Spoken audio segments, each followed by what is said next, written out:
அண்ணா பல்கலைக்கழகம் என்பது ஒரு அடையாளம். இன்னைக்கு தமிழ்நாட்டுடைய பல்கலைக்கழகத்துக்கெல்லாம் ஒரு அடையாளமாக திகழ்வது அண்ணா பல்கலைக்கழகம். இன்னைக்கு புகழ்பெற்ற பல்கலைக்கழகம். இந்த பல்கலைக்கழகத்தை படித்தவர்கள் அறிஞராக இருக்கிறாங்க. இன்றைக்கு இந்த நாட்டுக்கு வழிகாட்டியாக இருக்கக்கூடிய உயர்கல்வி படிக்கக்கூடிய பொறியியல் கல்வி படிக்கக்கூடிய மாணவ மாணவிகள் எல்லாம் ஒரு தரமான கல்வி மூலமாக அண்ணா பல்கலைக்கழகம் அடையாளம் காட்டப்பட்டது. அப்படிப்பட்ட பல்கலைக்கழகத்தில் ஒரு பெண் பாலியல் சீண்டலுக்கு உட்படுத்திருக்கான்னு சொன்னா இந்த அரசாங்கம் என்ன செய்ய வேண்டும்? இந்த முதலமைச்சர் உரிய முறையில் நடவடிக்கை எடுக்க வேண்டும். எதையுமே சொல்லல.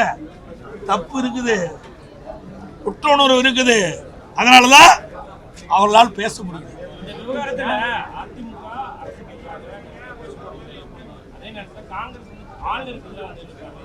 அதாவதுங்க, நீங்க அரசுக்கு எதிராக இல்ல, மாணவிக்கு நியாயம் கிடைக்க வேண்டும் என்ற அடிப்படையில் நாங்கள் போராட்டம் பண்றோம். அரசாங்கம் இந்த வழக்கை தட்டி கழிக்க பார்க்குது, உண்மை குற்றவாளியை காப்பாற்ற பார்க்கின்றது.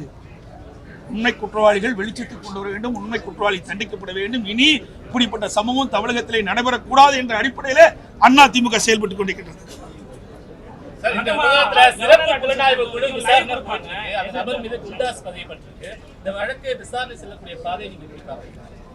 இப்பதான ஆரம்பம் இருக்குது. இந்த ஆரம்பத்திலேயே பல பிரச்சனை இருக்குது.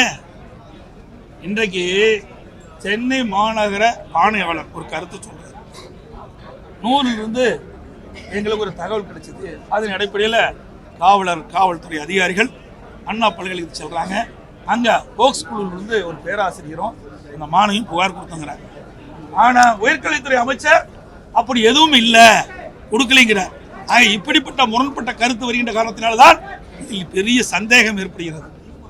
அதனாலதான் நாங்கள் நீதிமன்றம் சென்று எங்களுடைய பெண் வழக்கறிஞர் மூலமாக நீதிமன்றம் சென்று நீதியரசர் மூலமாக தீர்ப்பை பெற்று இன்றைக்கு விசாரணை மேற்கொள்ளப்பட்டது.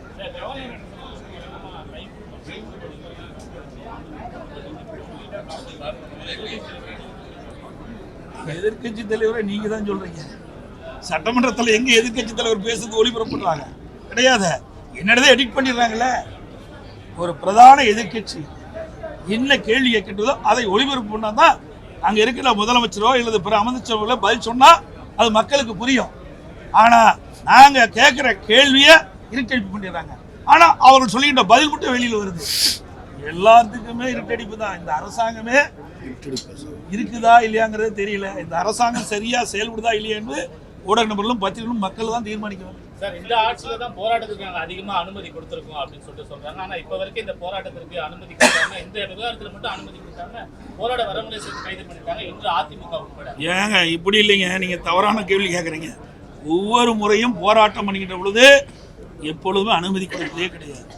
இன்னும் சொல்ல போனா பொன்மலைச்சம்பல் புரட்சி தலைவர் எம்ஜிஆருடைய பிறந்தநாள் விழா, தேதையும் புரட்சி தலைவர் அம்மாவுடைய பிறந்த விழா, அந்த பொதுக்கூட்டத்துக்கு கூட இந்த அரசாங்கம் அனுமதி கொடுக்கறது இல்லை. கரூர்ல பாத்தீங்கன்னா ஒவ்வொரு முறையும் நீதிமன்றம் சென்று பர்மிஷன் வாங்கி தான் கூட்டம் நடத்துறோம். இப்படிப்பட்ட அவலம்தான் தமிழகத்தில் இருக்குது. ஆனால் அனைத்து இந்திய அண்ணா திராவிட முன்னேற்ற கழக அரசு இருக்கின்ற பொழுது ஆயிரக்கணக்கான போராட்டத்துக்கு நான் அனுமதி கொடுத்தோம். கொஞ்சம் லஞ்சம் இல்லைங்க, எல்லா ஊடகத்தையும் தெரியும், பத்திரிகையும் தெரியும். நாங்க கொள்கை விளக்க குறிப்பிலே நாங்கள் தெரிவிச்சிருக்கிறோம். அனைத்து இந்திய அண்ணா திராவிட முன்னேற்ற கழக ஆட்சி இருக்கின்ற பொழுது இது ஒரு ஜனநாயக நாடு. இந்த ஜனநாயக நாட்டில் ஒவ்வொருவருக்கும் ஒரு உரிமை உண்டு. ஜனநாயக முறைப்படி போராட்டம் நடத்துவதற்கு அனைத்து இந்திய அண்ணா திராவிட முன்னேற்ற கழக அரசில் அனுமதி கொடுத்த அரசாங்கம் அதிமுக அரசாங்கம். இந்த அரசாங்கம் அப்படி இல்லை, எதுக்குமே அனுமதி கொடுப்பதில்லை. கூட்டணி கட்சிக்கே அனுமதி கொடுப்பதில்லை. இன்றைக்கு இடது கம்யூனிஸ்ட் மார்க்சிஸ்ட் கம்யூனிஸ்ட் அதனுடைய முன்னாள் தலைவர் கே பாலகிருஷ்ணன் அவர்கள் ஒரு கருத்து சொன்னார். அவருக்கு ஏற்பட்ட அந்த பாதிப்புக்குள்ளான கருத்தை தான் சொல்றார். அது கூட உரிமை கிடையாது. கூட்டணி கட்சியில் இருக்கின்றவர்களுக்கு இப்படிப்பட்ட நிலைமைனா எதிர்கட்சிக்கு எப்படிப்பட்ட நிலைமை என்பதை மக்கள் உணர வேண்டும்.